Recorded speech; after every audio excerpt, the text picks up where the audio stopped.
of audits. Department of Health biennial financial audit fiscal years ended June 30th to 2019 and 2018 is being deferred. The law department audit is being deferred from today to next week, March 31st. The health department audit is being deferred from today until April 7th. The following items are moved to the non-routine agenda. On page 15, item number 3, Health Department, agreement with Baltimore Healthy Start Incorporated. On page 16, item number 5, Health Department, agreement with Family Health Centers of Baltimore Incorporated. On pages 16 and 17, item number 7, Health Department, agreement with the University of Maryland, Baltimore. On page 18, Health Department, ratification to agreement with the University of Maryland, Baltimore. On pages 45 and 46, Department of Public Works, Office of Engineering and Construction, task assignment number 009 with ACOM Technical Services Incorporated and transfer of funds. On page 48, item number 1, extra work order number 001, WC 1405, repaving utility cuts and sidewalk restoration at various locations. On pages 49 and 50, item number 2, extra work order number 009, FC 910, improvement to the sanitary sewer collection system in the Herring Run Sewer Shed, Part 2, Chinkapin Run, and transfer of funds. On pages 57 and 58, item number 1, Bureau of Procurement, B50005017, background investigations, Baltimore Police Department. And on pages 58 and 59, item number 2, Bureau of Procurement, B50005151, salt for snow removal. There are no items being moved to the routine agenda. The following abstentions should be noted. Honorable Mayor Brandon Scott on page 16 will be abstaining on item number 6, Health Department agreement with the Johns Hopkins University. The Honorable President Nick Mosby will be abstaining on page 53 through 56, items number 1, 2, 3, and 4, Office of the State's Attorney for Baltimore City, retroactive travel approval reimbursement. I will be abstaining on page 3, elected officials retirement system, investment advisory agreement with Robert W. Baird and Company Incorporated. And there are no abstentions from City Solicitor James Shea or Acting DPW Director Matthew Garbark. That concludes changes and corrections, Mr. President. Thank you, Mr. Comptroller. I now direct the board's attention to the memorandum from my office dated March 22nd, 2021, identifying matters to be considered as routine agenda items, together with any corrections and additions that have been noted by Mr. Comptroller. I will entertain a motion to approve all items contained on the routine agenda. So moved. I second. It's been moved and properly second. All those in favor of approving the items on the routine agenda, please say aye. Aye. All those opposed, please say nay. The ayes have it. The routine agenda has now been officially adopted. Now jumping down to the non-routine agenda. The first set of items on the non-routine agenda can be found on pages 15 through 17, Health Department agreements. Without objections, I would like to consider these 3 agreements on non-routine agenda as a single item. Hearing and seeing no objections, we will proceed with these agreements as a package. Once again, in the interest of transparency, I want to highlight the waivers to our local MBE, WBE contracting rules are granted for these programs. We understand and know that these are either federal or state pass-throughs. However, they appear on the Board of Estimates agenda as waivers. I know Comptroller Henry, we talked about this. We've been talking about this for 3 months. Is there a way for us to just note that on the actual agenda as opposed to us pulling this off every single week? I don't see why not. Would you like my staff to work with your staff to find the wording on the agenda that would satisfy this? Yeah, I think there's actually a paragraph that's already written. I mean, if we could format it in a way where we pull that paragraph above items like this to just communicate that these are not MBE or WBE waivers, that the city's just a fiduciary responsible partner as a pass-through entity for these organizations as it relates to federal or state government. So yeah, we can Sure, work on we can that. do that. Yep. Yeah. I guess, just for the interest of this item, we have Ms. Leslie Thompson from the Health Department, as well as Chief Miller of MWBOO on to hopefully confirm that that is the case for these items. So Chief Miller or Ms. Thompson, are you available to speak at this time? Yes, good morning, Mayor. Good morning, City President and City Council. All of these items are either federal or state pass-throughs. And the local contract process does not apply. Thank you, Ms. Thompson. Are there any questions from the board for the Health Department or MWBO at this time? Hearing and seeing none, I'll entertain a motion to approve these items. So moved. Second. It's been moved and properly second. All those in favor of approving these three items as a package, please say aye. Aye. Aye. All those opposed, please say nay. The ayes have it. This item is now approved. Now, the next set of non-routine agenda can be found on page 18. Again, sticking with the Health Department, ratification of agreement.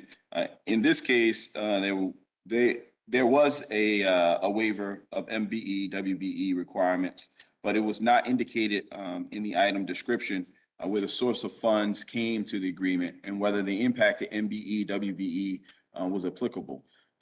Ms. Thompson from the Health Department was able to further explain this item to my office. At this time, I would like to recognize her to speak on behalf of this item. Ms. Thompson, the floor is yours. Yes, this particular item is a federal pass-through or sub-grantee award. And this requirements or the scope of services for this agreement is for HIV testing and counseling, linkage to care, and prevention counseling for HIV negative clients.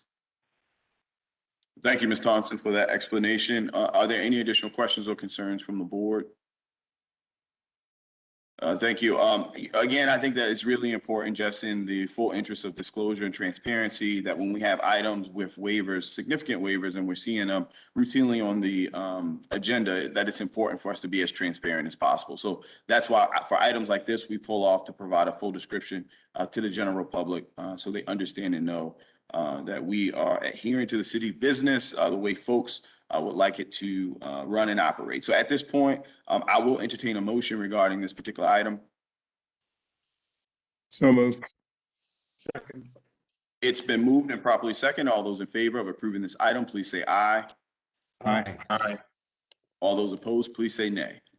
The ayes have it. This item is approved. Thank you so much for joining us today, Ms. Thompson. The next item on the non-routine agenda can be found on pages 45 and 46 of the agenda. Department of Public Works task assignment. At this time, I would like to recognize representative from DPW to speak on behalf of this item.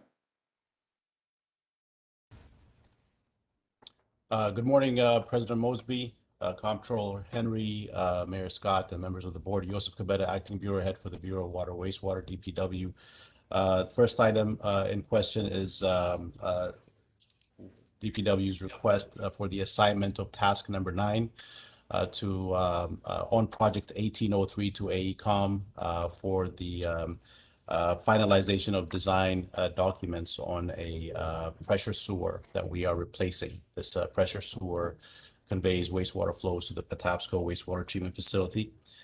This particular task is one of several tasks that have been assigned to project 1803. The MBE goal on 1803 is 29%. The WBE goal is 10%. Based on the work that has been done to date, we have achieved 13% on the MBE side and 22% on the WBE. The upset limit for this contract is $5 million, but we have only made it through about $540,000. So there is more work to be done. So the deficit in the MBE will likely be made up as this task is approved and other tasks subsequent to it are approved. So with that, we would request that this task be approved for assignment. Thank you, Mr. Cabetta. Are there any questions or concerns from members of the board? Ms. Comptroller, the floor is yours. Thank you, Mr. President. Good morning, Mr. Cabetta. Good morning, sir. I think it's great that the contractor has exceeded their goal for the WBE, but MBE is very short for this point. Can you tell the board any more about the tasks that are already approved or under development that are expected to approve the MBE attainment?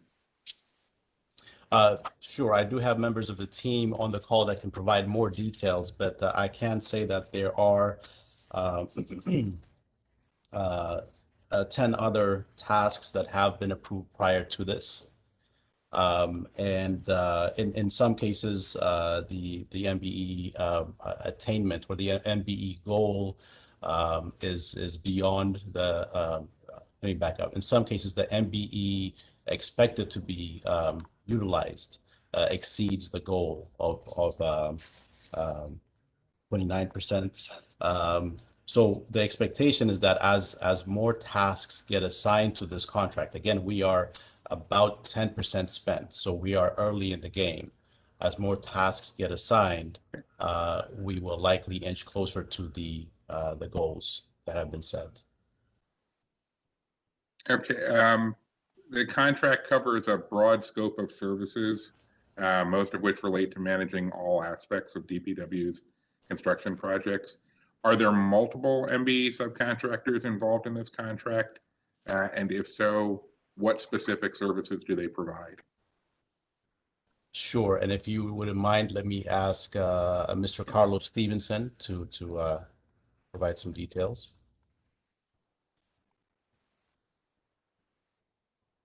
Carlos Stevenson, Mr. Stevenson, are you on the call? I can see him. Might be having some challenges with the unmute.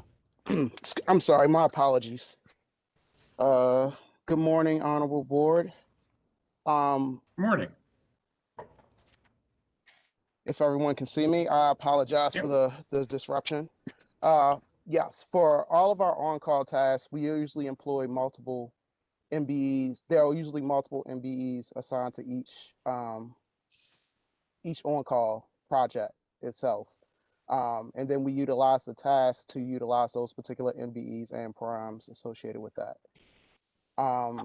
The services they could be providing could be geotechnical, could be inspection, electrical, a multitude of things that they could be providing for us. Okay, I note you're using some very general terms that could be. Are you talking about on this specific contract?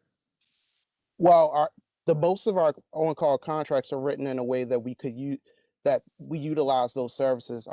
We usually spell it out in the agreement that what services that we are utilizing these tasks for. This on-call for. So they cover a wide variety of disciplines. And one last question. I don't know if this is for Mr. Stevenson or Mr. Cabetta. When did this contract go into effect?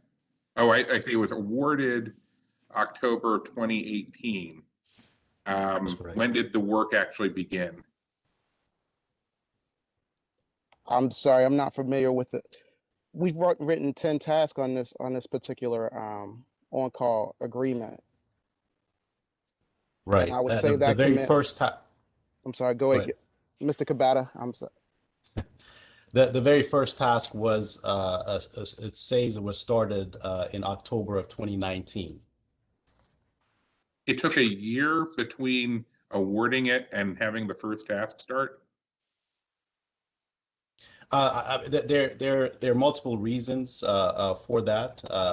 Again, the whole idea of on-call contract is to write the scope broadly enough where as needs arise, we can essentially activate that consultant or that contractor. So I'm not familiar with the conditions that required, sort of a staggered start, but And it and looks if I, like. Yeah, I'm go ahead. sorry, if I may, each task still has to go through the approval process, which means each task still would have to go to the board of estimates for approval. So it still would follow the normal track of an agreement. So the length of time is associated with that as well. Okay, the reason I was curious is because it says that the approximate duration of this task is 24 months. Now, that's just task number 9. That's not project number 1803. That is correct. Okay, all right. I'm trying to understand how the original agreement is gonna expire on October 23rd, 2022, which would be 4 years after it was awarded. And we're more than halfway through that time, but we've only spent 10%, you said, of the money. Is there something abnormal about that, or is that just an example of we haven't had as many needs to call on contractors for this work as we expected? I would say that it's again, it depends on the scenario. So I wouldn't say this is abnormal. In some cases, you know, we have a pretty fast clip in terms of utilizing the contract. This appears to be one of those cases where the tasks have sort of been meted out at a very a slower pace than we would like. Okay, Mr. President, I think that's all the questions I have right now. Thank you. Thank you, Mr. Comptroller. Mr. Cabetta, or I believe Mr. Stevenson, are there operational advantages to having these like omnibus, like on-call contracts with several different tasks assigned? Or is there a way for us to potentially in the future break out some of the tasks as their own individual type of buckets to provide potential opportunities for MBE or WBE primes in certain areas? Would you like me to speak, Mr. Cabetta, or? Sure, go. I believe the focus most on-call tasks provide, or most on-calls provide, is the fact that these are larger size, smaller size projects. So, and I'm saying that in the sense that they're a little bit too small to capitalize. So in most instances, we try to mobilize MBE, WBEs on these particular on-calls. Also, because we've already had the on-call agreement in place, it allows us to shorten the time frame to go from the proposal process to getting board approval and the initiation of the actual work. So it actually speeds up that process. Like I said, it still has to get board approval, but the procurement element, we don't have to go through utilizing on-call tasks. So there is a benefit there. And like I said, most of the tasks that are generated are on the smaller scale. And the hope is that we utilize more MBE, WBE participation in those. And that's why we see the larger MBE goal. I think I see the hand of Director Garba. Yes, thank you, Mr. President. I just wanted to note a couple of things. 11 of these tasks have already been issued. So they've been approved, and many of them have, the work is in progress. However, it hasn't necessarily all been spent yet. So all of these are going at the same time. So it's all going to sort of come together at some point with everything that's working concurrently. And also my understanding is that of the current amounts that have been assigned, not spent, assigned, MBE is 22% and WBE is 18%. So that's what I have here. And then I believe task 12 is the remaining task, and that's going to involve post-award services, which has included, it was committed for MBEs to provide that work for post-award services for inspection and then for monitoring the contracts after they have been completed. So that And is that's the where my plan. That's the plan that takes us over the goal, or at least Yes, needs to go. Yes, Thank you for that Yes, sir. clarification. Mr. Stevenson, thank you for all the information you provided to the board today as well. Are there any additional questions or concerns for Mr. Capetta or Mr. Stevenson? Hearing and seeing none, at this point, I'll entertain a motion for approval. So moved. Second. Since it's been moved and properly second, all those in favor on the board, please say aye. Aye. All those opposed, please say nay. The ayes have it. This item is approved. The next item on the non-routine, again, thank you, Mr. Stevenson. The detail and your description regarding that was very beneficial to the board. The next item on the non-routine agenda can be found on page 48 of the agenda. Item number 1, extra work order number 1 in the amount of $2,399,976. WC 1405, repaving utility cuts and sidewalk restoration at various locations. Again, at this time, I would like to recognize representatives from the Department of Public Works. I assume it's you, Mr. Capetta. Yes, Council President, thank you again. Project WC 1405 is a contract that we utilize to install permanent restoration or implement permanent restoration once our utility crews have completed water main break repairs and other buried infrastructure work. So this request, OEC is requesting the addition of around $2.4 million due to the fact that the replacement contract that we have for WC 1405, the procurement of that contract was delayed due to COVID. And so at this point, what we'd like to do is supplement the existing contract to sort of tie this over until we can actually procure the replacement contract. As far as the MBE and WBE achievements, we are below the target. We're below the target currently, but with the addition of the $2.4 million, we are hoping to again increase the utilization of the MBE subs on the contract and the WBE subs on the contract. Mr. Capetta, real quick before you continue, where are we at with MBE, WBE currently with the money spent to date? So the actual MBE percentage is about 15%, 15%. Again, the goal is 18%. So, and then the WBE actual is 3.4%, and the goal committed is 6%. Thank you. At this point, are you finished, Mr. Capetta? Sorry for. Oh, yes. I was waiting for other questions. I am finished. We would request that the board approves. No, thank you. Mr. Comptroller, do you have any questions or concerns regarding this item? I do. Thank you, Mr. President.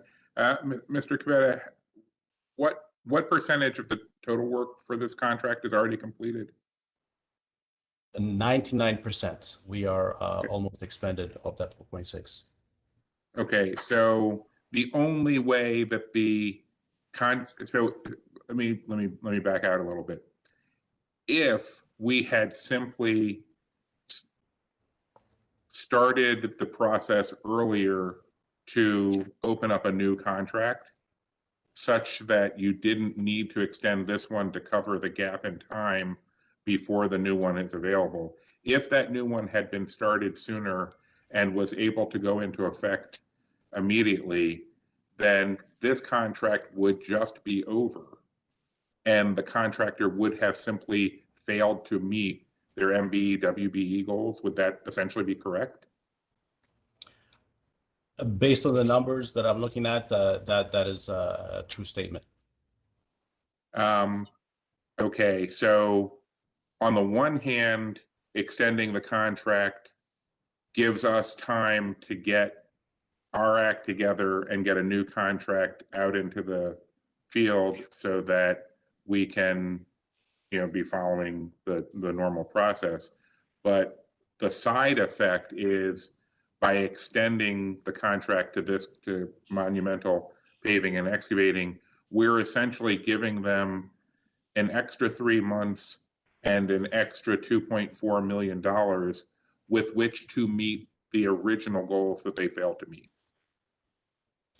That will be the intent. At the end of the day, the contractor commits these goals to the city. And from our perspective as project managers, we hold their feet to the fire to make sure that they are making a good faith effort to incorporate MBEs and WBEs. But we expect that the addition of these funds will give them a second bite of the apple, so to speak. And I don't know if this is really a question for Mr. Cabetta or if this is more of a question for procurement, but assuming that the incumbent on this contract bids on the replacement contract, is there any point in the consideration process where it's taken into account that maybe by the time we're talking about 3 months down the line when we're awarding a new contract, maybe by then Monumental will have met their goals, but will it be factored into how the city treats Monumental going forward that they didn't actually meet their goal for the original time allotted for the contract? And so that's what I'm saying. I'm not sure this is a question for Mr. Cabetta. This is more of a, I'm not sure if I understand the nuances of the the current procurement process well enough to know whether this type of situation would get factored into that decision making. And I don't know if there's anyone on the call who can do that. I'm sorry that it didn't occur to me to specifically ask for someone from procurement to be here for this. I think actually Ms. Brown is on from procurement. Is that you, Ms. Brown? Yes, good morning. Oh, I'm Yes, sorry. sir. I can't see. Oh, there's Keisha. I'm sorry. Ms. Brown, if you could address Ms. Comptroller's concerns and question. Okay, so Comptroller Henry, good morning, honorable members of the board. I believe this is a contract. Mr. Cabetta can speak more intelligently to it in terms of the procurement process because it is a by resolution. We in the central procurement do not procure the construction and professional services. So I'm believing that that is the case in underneath this contract. Is that correct, Mr. Cabetta?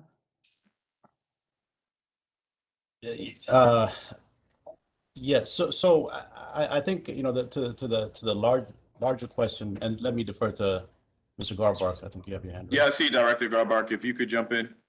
Yeah, thank you. Yeah, I think the question, there's a couple of different things. So first of all, the Board of Estimates and does have the ability to determine whether meeting or not meeting the MBE goal, place it from past projects would place a contractor or a vendor, make them not a responsible bidder, or at least not someone who would be worthy of getting that contract. The other thing is, for all construction and engineering contract, there is a pre-qualification process where they have to be pre-qualified in order to even bid on the project. There is a system in place where their meeting of the MBE goals and WBE goals is factored into their evaluations for pre-qualification. To date, no vendor has been turned away or prohibited from bidding or had their pre-qualification rescinded. That is a fairly stringent action. What has been taken is a slightly less drastic action is the retainage. So if a vendor does not meet their goal and they did not demonstrate a good faith effort to meet those goals, then the city will not release their retainage and will keep that money. That happened, I believe, once last year, and it was something that had not been done prior. But there are a number of different avenues that the board has the option to take in order to hold vendors and contractors accountable. And in this particular case, the contractor has been put on notice, and they have pledged to bring in as many minority and women business contractors as it will take to meet that goal. So we have made sure that it is abundantly clear to them. But my concern is that the way the system is set up, those things are only triggered if you get to the end of the contract and they didn't meet the goals. When in this case, what we're basically doing is they got to the end of the contract, they didn't meet the goals, but we're about to vote to extend the contract. And once the contract is extended, if they hurry up and do this flurry of additional work, then they will have met the goals. And so none of the triggers that you're describing would go into effect. Is that effectively true? Mr. Mayor, I'm sorry. Hold on, Mr. Henry. Guys, just for the point of order, I think it's important for this body for us to kind of move and operate in order. When you're speaking, it's your floor, but please do not call on other members to speak. So I'm sorry about that, Mr. President. not a problem at all. Are you finished your thoughts, Mr. Comptroller Henry? I'm happy to pause there. Okay, Mr. Mayor, I think I saw your hand raised. I just want to make sure the comptroller is sure first, Mr. President, that he's finished his thought. I was actually trying to get the president's attention, Mr. Comptroller, and not yours.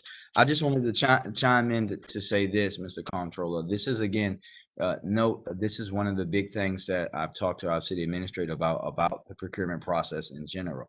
And note that we will be looking at all of those things even before then about people meeting their goals, whether they're following the practices and things as we're moving forward, even before we have a new procurement process that we're going to work with our partners on this board and otherwise to implement. I just wanted to simply come off mute to say that. Thank you, Mr. Mayor. I guess, Mr. Comptroller, are there any additional questions or concerns? I think we all totally agree with you wholeheartedly, about this perspective. It seems as if we are adding on work at the end of a job just to kind of make a goal, where, we have to take a much more proactive approach. The point of at the start of this job was for this goal to be met associated with the work that was assigned at that particular time. Obviously, that has not happened. We consistently see jobs like this and tasks come up like this. Again, I think all of us on this board is committed to kind of moving in a different direction, having a true paradigm shift as it relates to the operations and functions of these bids and these contracts, particularly as it relates to them being done by a more diverse, more inclusive set of vendors and contractors. Respectfully, Mr. President, Yes, maybe Mr. I should be, maybe I should be a little clearer. I'm not even raising these concerns because I'm worried that this was intentionally done to give Monumental Paving an opportunity to meet its goals. For as far as I can see, the real problem here is that we didn't start working on the replacement contract early enough to have a replacement contract ready to go when we were done with this contract. And if we had that replacement contract ready to go, and we could simply end this contract without putting the city at a disadvantage of not having a way to repave utility cuts and restore sidewalks for 3 months. If we could have simply ended this contract, then in that case, Monumental Paving could have been held accountable for the fact that they did not actually meet their MBE goals. So my concern is not so much that we are doing something to help a particular contractor. My concern is that our processes aren't fitting together in the right with the right timing to ensure that we can move smoothly from contract to contract.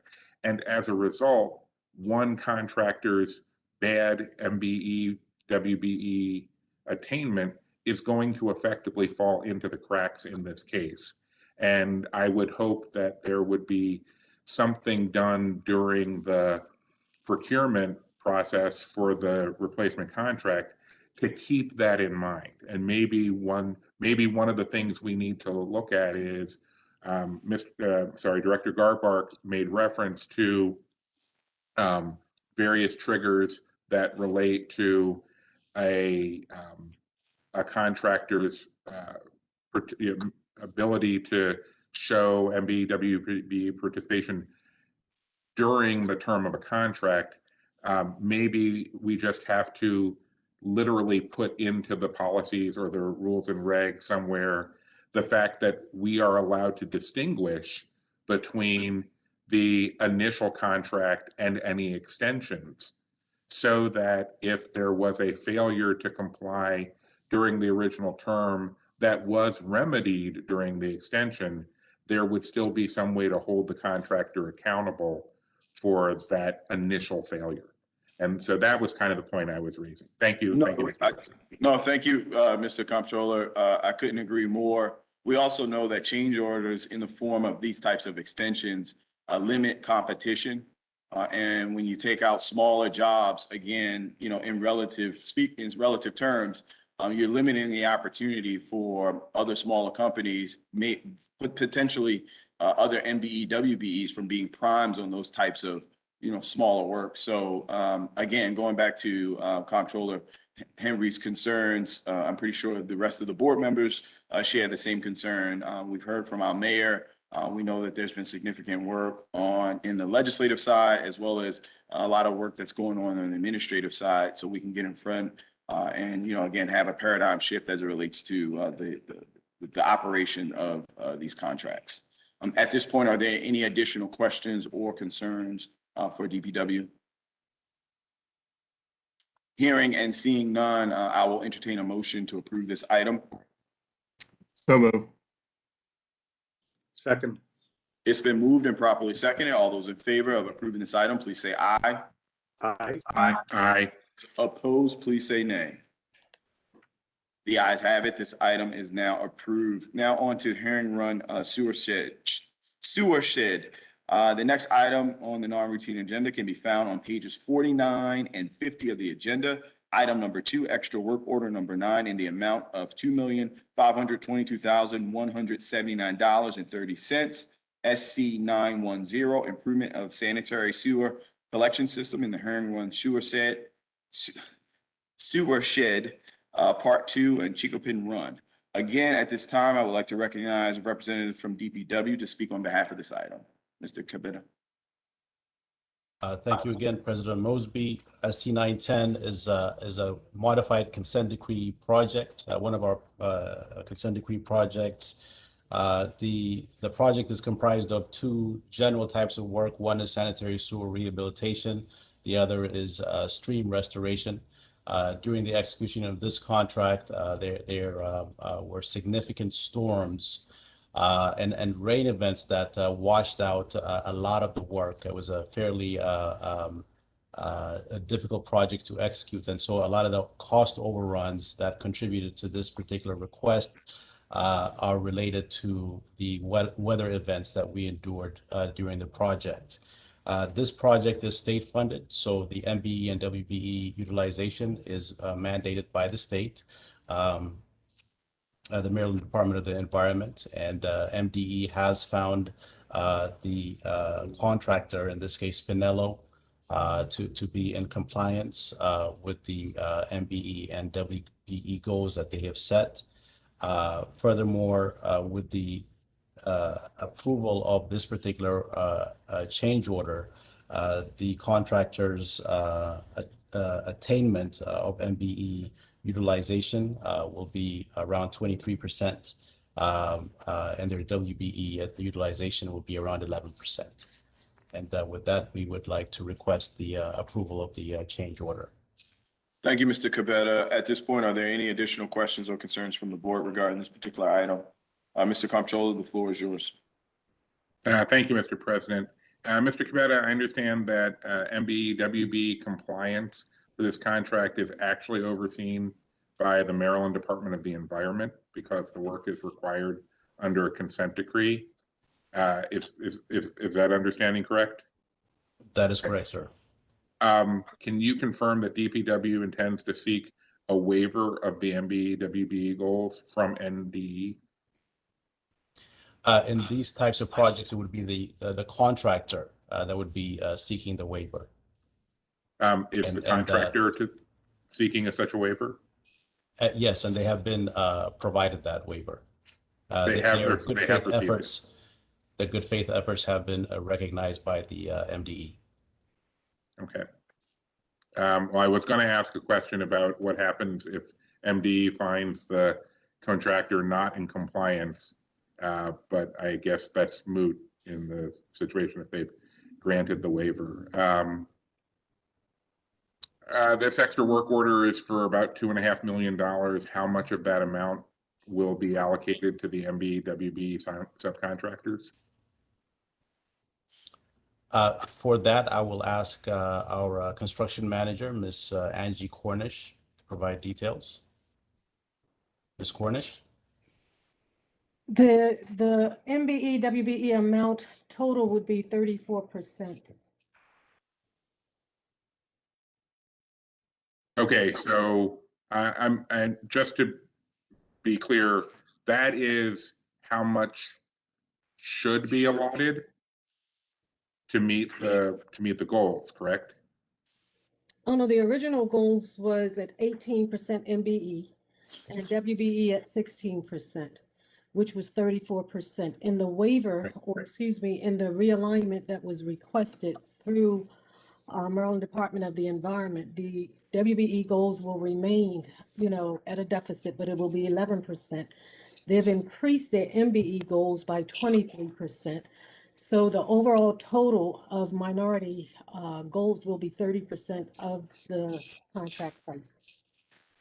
But that's the goal. What I'm wondering is, do we already have, copies of subcontracts with Spinello, between Spinello and a sufficient number of MB, WBs to meet that goal? Do we know how much they've already lined up in terms of actually attaining that goal? Yes, he's listed as contractors. He's even added contractors that were already Okay. on the project. Okay. So we do have the contractors that are being assigned the MBE, WBEs. We do have those listed. Okay. All right. Thank you very much. Thank you, Mr. Comptroller. At this point, are there any additional questions regarding this particular item? Yes, Mr. President, I've got a question. I thought. Sir, the floor is yours. Thank you. I thought someone just said this was state funded. I understand that the state is overseeing the MBE, WBE, but who's funding this project? I'm sorry. If I said state funded, No, it was I stated. apologize for misspeaking. No, it was stated. It was stated earlier. It wasn't you, Mr. Comptroller. Mr. Kavada, or even Director Garbar, can you guys speak to the concern of City Solicitor Shea? Yeah, so, yes, thank you, Mr. President. Yes, we are using for this state revolving funds. So that's through the Maryland Department of the Environment. So they have a lower interest rate than our revenue bonds. So we put projects forward and get either WIFIA funding, which has the lowest interest rate, that's through the EPA, or state revolving funds, which has a little higher interest rate. But either one of those, WIFIA or the SRF, state revolving funds, that would be subject to the state's MBE and WBE goals and not the cities. Thank you. Mr. Comptroller? This might just be me being persnickety with language, and if so, I apologize. But in a situation like that, would it really be accurate to call that state funded, or would state financed be more applicable? Because we're actually paying the state back. They're just fronting the money. So that's not, in my world, that's not funding. They're just lending us the money. We're actually paying for it. We just have to pay them back, right? Is that fair?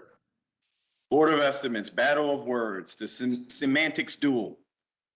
Who are you asking that question to, Mr. Comptroller? I think technically I'm asking Mr. Garbark.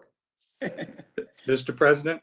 Yes, Mr. Garbar. Yes, that is correct. It is financing. However, contingent upon us accepting the financing is relying on the state's goals to be imposed. So, And that's how we get back to the mandate, the consent decree. Okay. Got yes, it. sir. At this point, are there any additional questions or concerns regarding this item? Hearing and seeing none, I'll entertain a motion for approval. So moved. Second. It's been moved and properly second. All those in favor of approving this item, please say aye. Aye. Aye. All those opposed, please say nay. The ayes have it. This item is now approved. The next item on the non-routine agenda can be found on pages 57 and 58 of the agenda. Kentech Consulting, renewal of contract number B50005017, background investigations, Baltimore City Police Department. We have Deputy Director Chanel Bassfield of BPD here to speak on this item, as well as Ms. Keisha Brown from Procurement, and well as Chief Miller of MWBOO. Deputy Director Bassfield, the floor is yours. Sorry, Deputy Director, you are on mute.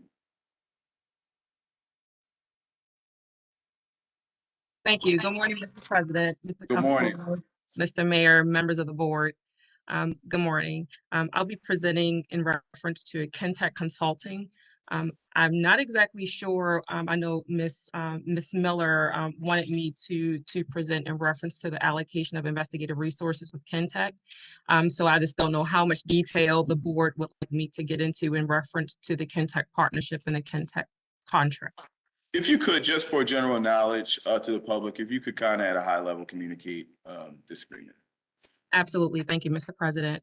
So back in 2019, I was tasked with conducting a pilot in reference to background investigations partnership between Kentech and the Baltimore Police Department. At that juncture, there was a significant backlog at the background investigation stage of the hiring process. So I worked specifically with Kentech Consulting, members of the Baltimore Police Department recruitment unit, in addition to our law enforcement partners who I know were utilizing Kentech services to streamline their background investigations process, specifically the Chicago Police Department. So what I was able to do is bring the parties together to figure out how we could adopt a streamlined background investigations process and customize it to the Baltimore Police Department, creating clearly delineated tasks between Kentech investigators and the Baltimore Police Department. For background investigations, you have to have certain certifications and clearances in order to run the sensitive criminal history side of the background investigation. And so what we did was we parsed out the field work specifically to Kentech Consulting. So they perform all of our employment verifications, the neighborhood canvasses, the personal reference checks, and things of that nature, which we consider field work. And then BPD, internal investigators, they're responsible for conducting the sensitive criminal history, the NCIC, the meters checks. And so what we did under this pilot, we were able to have the background investigations completed in 30 days.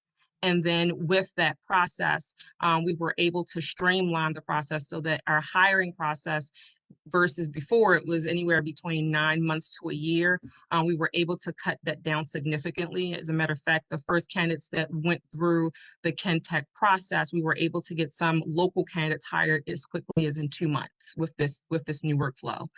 So right now, the vast majority of our candidate pool is streaming from the Pennsylvania, New York, New Jersey corridor, because we've realized through our robust recruitment efforts, there was a significant applicant pool in that demographic area that we could tap into because NYPD just didn't have enough vacancies to hire all the candidates. And so with Kentech conducting our field work, we are seeing our numbers for city residents has increased significantly in 2020, but Kentech is responsible for doing the boots on ground work so that we can marry the file up at the end of the 30 days to get the candidates through the hiring pipeline and have the hiring pipeline be efficient so that we're not losing our candidates to neighboring agencies. Madam Deputy Director, thank you for that very detailed explanation of the arrangement. Before we go into any questions or concerns, I know that there was some significant work done by Chief Miller at MWBOO in looking into this. So Chief Miller, if you could kind of give us your assessment, background, where we are today, and then to the board, we'll jump into any questions or concerns for Ms. Miller, Ms. Brown, or Madam Deputy Director. So Chief Miller, if you could speak to your work. Yes, good morning. Council President Mosby, Mayor Scott, Comptroller Henry, and members of the board. Regarding the B5000-5017, as stated, the prime contractor is Kintech Consultant.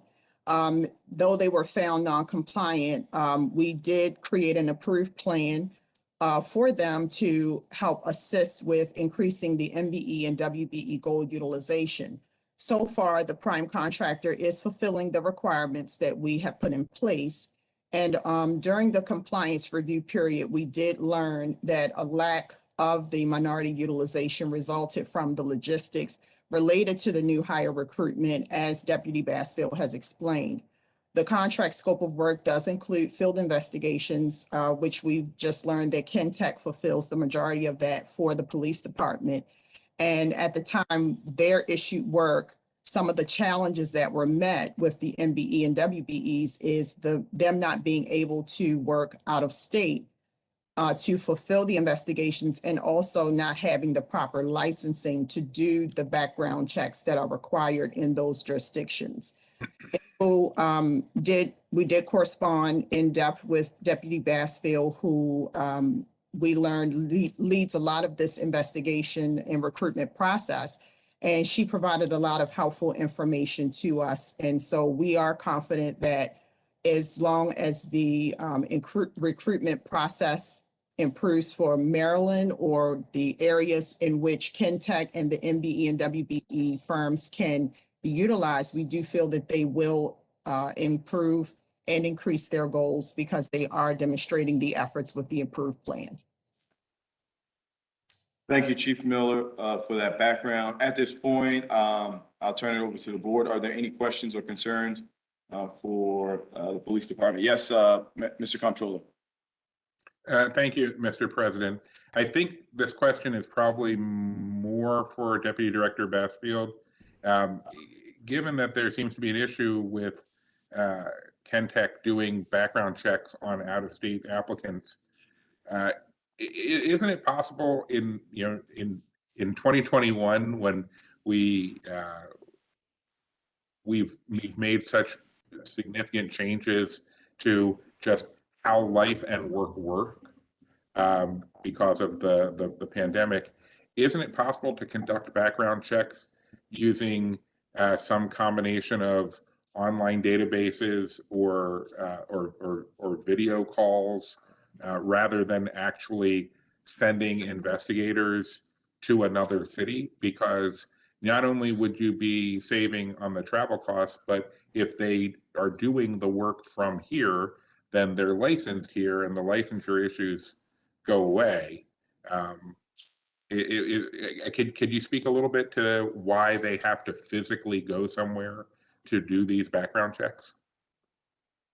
Sir, Mr. Comptroller. So with background investigations, the short answer to your question is yes. We are able to electronically correspond with references with law enforcement agencies to get information during the background investigation. And so that is currently being done by both BPD and Kintech. The specifics of background investigations, when you talk about sworn, specifically police officers, correctional officers, and individuals who've been employed in positions of public trust, some agencies by policy will not provide the level of information that we are required to obtain, both by COMAR and the mandates of the consent decree. They will not provide the level of information that we need electronically or over the phone. They will require you to schedule an appointment to review the file. And so with that, we do conduct what we can electronically, but we also know that there is value in having an investigator, a seasoned investigator, to review internal affairs files specifically related to a candidate's history of use of force, citizens' complaints, and misconduct. We want to make sure that we're actually laying eyes on those files to make sure that the information that we're receiving is truthful, to make sure that the individual who we are corresponding with on the other end is exactly who they say they are. We've had situations where candidates have provided information that was a supervisor reference, but we found out that it was a former coworker. And then when we digged a little deeper and actually sent a Kintech investigator to the agency to review the file, we actually did find supplemental information. And so the short answer, yes, we do conduct majority of the background investigation electronically, but with the mandates of the consent decree and specifically the COMAR regulations that we have to conduct in-depth vetting. And some of that work, again, by policy, more and more agencies and also private employers, they're using third-party employment verification services where they're just not giving us the level of information that we need to confidently vet and screen candidates to make sure that we're hiring the most qualified individuals for the Baltimore Police Department. So just as a clarification, I just want to make sure this is me practicing my reflective listening. So the COMAR requirements and the consent decree, that applies to the level of information that we need to obtain. Those issues, those items, COMAR and the consent decree, they don't require us to go get that information in person. You're saying the other entities who hold that information are refusing to transmit that information electronically or over the phone, and they are requiring somebody come and visit in person and see it with their own eyes. And so therefore, my question first is, do we do that to anybody else? Are we complicit in this incredible violation of the principles of distancing and safe behavior during a global health pandemic? So in terms of our file reviews, we do share information. And again, some agencies will send us the entire internal affairs file electronically. So most agencies do value partnership and sharing information. The COMAR regulation states that we have to conduct the in-depth vetting. This consent decree specifically for Baltimore hiring individuals with prior law enforcement experience states that we have to review their training, their history of citizens complaint, misconduct, and any sort of discipline. And so to answer your question, I do know that they've made modifications because of COVID-19 and the pandemic. But again, by policy, some agencies hold firm on it despite the pandemic. And in those instances, we are required to send a representative to those agencies to review the file. I do know that Kentech has investigators all across the country. So if, for example, if we have a candidate that lives in upstate New York who worked for the NYPD and NYPD refuses to provide the information to us, then we would consult with Kentech. Kentech would dispatch a field investigator that is already in that region. So they have investigators in New York that would go to review the file. If we have someone in California and we need to get information from the LAPD, they have investigators in Los Angeles. So they're basically an extension of our investigative reach. Okay, well first of all, that's really good to hear, because that part we were unclear about in terms of if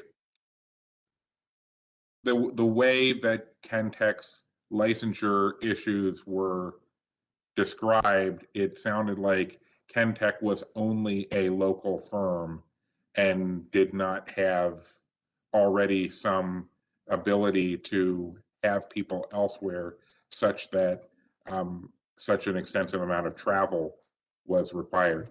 I appreciate that this isn't on you, but I do think that we should be, as a city, I think we should be pushing back on any entity that is being uncooperative and requiring personal viewing of records in a time when still the majority of the country understands that we should be locked down and we should not be requiring face-to-face contact. I get that this is important and sensitive information, but it is. I'm going to stop fighting the urge to say some of these people need to just get over themselves and realize that we're not living in the world we used to be living in, and requiring someone to come to my office and look at a record when you could just send it is, I'm feeling it's very irresponsible. It's also very And- costly, Mr. Comptroller. Yeah, I mean, why would they be insisting on that? And that's why the first question I asked was, we don't do this to other people, do we? I mean, if somebody is, if a former BPD officer is trying to become the deputy chief of Billings, Montana, we don't make the people running Billings jump through hoops and send somebody out here to see that officer's file, do we? We do not. We do not. And Okay. again, Okay. there's not a lot of agencies. Some of the bigger agencies have, again, pre-COVID. I used to be a background investigator. I physically came to BPD to review files. A lot has shifted. We've had a lot of adjustments. Right. We've had to we've had to be flexible during the pandemic. But the reality of background investigations is we want to ensure that we are thoroughly vetting candidates, specifically when you talk about police officers, giving the climate in the landscape for today. And Kentech is an extension of our investigative reach. And it is, for me, helps me to sleep at night knowing that, we have experienced background investigators across the country that if I have questions about a candidate's history with discipline or misconduct or anything in their background, that I have a seasoned investigator that can actually review the file if that agency does not electronically submitted. So they are an extension of our investigative reach. And again, with the marketing campaign, with all the robust efforts to really recruit city residents, I'm hopeful that the Kentech reach will be local. But right now we have identified the New York, New Jersey, Pennsylvania region. Again, they have so many applicants, and we say, hey, let's attract them to Baltimore with the marketing campaign. And we've been really successful this year. And the result is a lot of the background work. I send batches to Kentech on a weekly basis. Some weeks the batches are a mixed bag between city residents and New York. Some weeks it's all city, some weeks it's all New York. It just depends on how many candidates are in the batch for that particular week. And so we're hopeful that we can, with the marketing campaign, attract a robust candidate pool from the city. But right now, with Kentech's reach, it is a great help for us to conduct thorough background investigations for our out-of-state candidates. And that's where most of our applicant pool is coming from right now. Are there any provisions in place to require that they leave any Yankees gear with back at home before they come here to serve, or are we tolerant to that as a force? Are we sure to add Yankees and Steelers gear to the forms? All right, Mr. President, the only other issue I had here was that when the contract was originally brought to the board back in February, the contractor was not in compliance with the MBE-WBE goals. And at that time, they had not responded to attempts from Chief Miller and the MBU office to address the non-compliance. If Chief Miller is now comfortable with them having a plan for moving forward, then Yeah. I have no other questions or concerns. And I think that's what Chief Miller stated earlier Yeah. at the beginning. So I guess Chief Miller, just to confirm again for the comptroller's question, but you can just tell us yes. Yes, sir. Yes, sir. We are Okay. especially after we had our dialogue with Deputy Bassfield. Gotcha. No, thank you so much again for your background work there. The only other question, comment I have for Deputy Bassfield before we move on is, if you could, keep us a friendly list of jurisdictions that are not, being open to partner, particularly to the comptroller's point in the midst of this global pandemic. Really interested because I think, as it relates to the administration through the mayor, as well as the legislative body through myself, working with our counterparts in those other places to ensure that we're able to kind of ease whatever concerns they have and develop some level of compact or partnership I think is, probably the next steps, particularly if we're seeing a large number of individuals from certain areas that we're targeting, and those jurisdictions are, providing that kind of, hoops for us to jump through, really interested in trying to break down those barriers to, help for a more efficient, effective process, but also more importantly, saving the city money as it relates to dispatching investigators out. At this point, are there any questions or concerns for the board, for Deputy Director, Chief Miller, or Ms. Keisha Brown? Hearing and seeing none, I will entertain a motion to proceed on this item. So move. Second. It's been moved and properly second. All those in favor of approving this item, please say aye. Aye. All those opposed, please say nay. The ayes have it. This item is approved. Thank you so much for coming on, Deputy Director. The background information and an explanation you provided was adequate. Thank you so much. Thank you, sir. Next up, the final item on the non-routine agenda can be found on pages 58 of the agenda. It's Eastern Salt Company Incorporated, renewal of contract number B50005151, salt for snow removal, Department of Transportation. We have on with us Ms. Keisha Brown, again for procurement, as well as Chief Miller of MWBOO to speak on this item. Ms. Brown, the floor is yours. Thank you, President Mosby. Good morning, Mayor Scott, Comptroller Henry, and other members of the board. The Bureau of Procurement is asking that the contract be renewed for zero additional funds.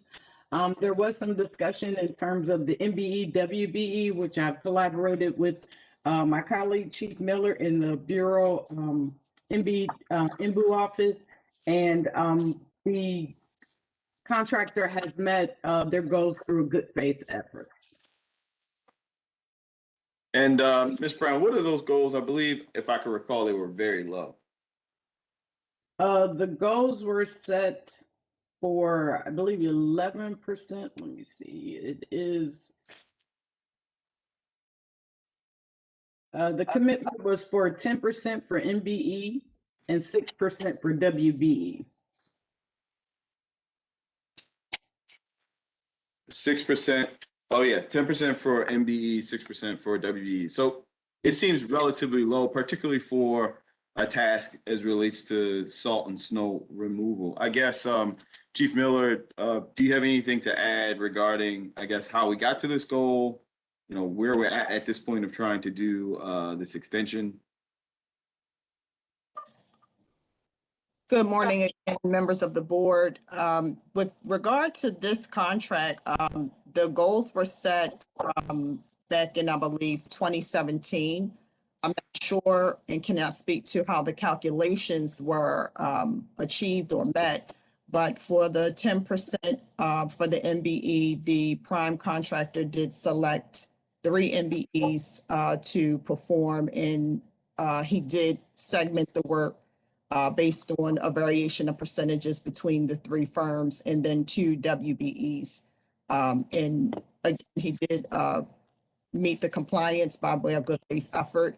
And again, the work, one of the things we did identify, the work related to this contract is dependent upon inclement weather, because it is dealing with bulk salt requests that come from Department of Transportation. So we've talked about this in the past. And, I think, right now it is our job and our duty to try to clean up or correct or try to better understand decisions that were made in the past. We constantly talk to like DPW and other departments where there are, very unique subject matter expertise for particular parts. I think there was like this hydraulic part that was on some pumping station in a DPW facility a couple of weeks back. And there was like one vendor that we could find out there to kind of do this. But when we talk about literally salt procurement and snow removal, it's really concerning to me that on a contract like that, where we have local based companies, where we have minority owned companies, where we have women owned companies, that this type of contract would have such a small MBE kind of measure. In saying that, it is concerning to me, and I know that this vendor did everything that the vendor was supposed to do in living up to what I would consider low expectations associated with those goals. So this is not about the vendor, it's more about what the city did or did not do, and like where we are at this particular point. So I guess that's my own personal concerns when we look at this particular job. And again, I know it wasn't under your leadership, Chief Miller, and understanding the evaluation of where we got to the goals that we are right now. But to the board members, I am deeply concerned. I guess, are there any questions or concerns from other members of the board? Mr. Mayor? Yeah, Mr. President, thank you. I think a couple things. I think if I'm not mistaken, this contract is specifically for salt for snow removal and not the removal portion itself. And I wanted to highlight that because I actually myself, once we moved into this snow season, I made sure to let DOT and all our team know that as we and Director Garber, as we move forward with future contracts around snow removal, that we have a more robust use of MBE, WBEs, because we know so many people have that capability. But in this case, and I know that Mbu can talk about it a little more, this one, in my understanding, is about basically the moving of salt. And I don't know if anyone from DOT is on here to discuss it further, because I had the very same questions that you had, Mr. President, when I saw the item coming up. I mean, to that point, Mr. Mayor, you know, this item has been deferred for quite some time. I think maybe 5 or 6 meetings ago. So I think I just seen Director Sharkey pop on. Director Sharkey, would you like to speak to this issue? Yes, this is not for snow removal. This is for salt procurement and the trucking of the salt to the salt domes. So no. Yes, I'm sorry for bringing up snow removal. I guess the posture of my concern is still the same as it relates to procuring salt and moving of salt. So it seems like I don't want to call it a mundane task. I'm pretty sure that there are specific things that have to take place and specifications that need to take place, but it would appear that this could potentially be opportunities for local businesses, for minority businesses, and for women-owned businesses. And to have such a small goal set from a MBE, WBE perspective is still very problematic to me, specific to procurement of salt and transportation of salt.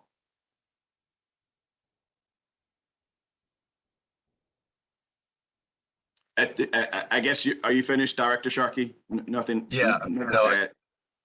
Yes. Yeah. Just wanted to. Yep. Nothing else to say. Thank you, Director Sharkey. At this point, are there any other questions or concerns from members of the board?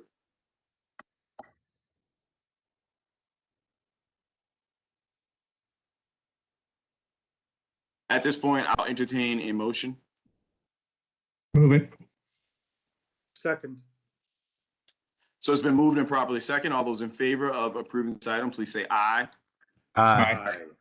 All those opposed, please say nay. Please let the record reflect that I'm a no vote for extending this particular contract. Again, I think this was a huge opportunity for us to go back to the drawing board.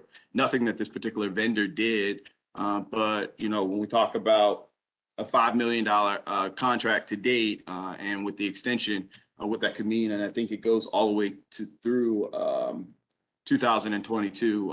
You know, that's just where my concerns are. So that being said, I think it's approved with a vote of 4-1. I believe that is the last item on the agenda for today. Are there any other additional points from members to bring up? Hearing and seeing none, as there is no new business, no more business before the board, we will recess until bid opening at 12 noon. The Board of Estimates will reconvene on March the 31st, 2021. I'd like to thank everyone for tuning in. Baltimore, please continue to stay safe. Follow all health protocols as it relates to COVID-19. Wear your mask, wash your hands, continue to social distance. Baltimore, we love you. Thank you. Thank you, Mr. President. Thank you, Mr. Comptroller.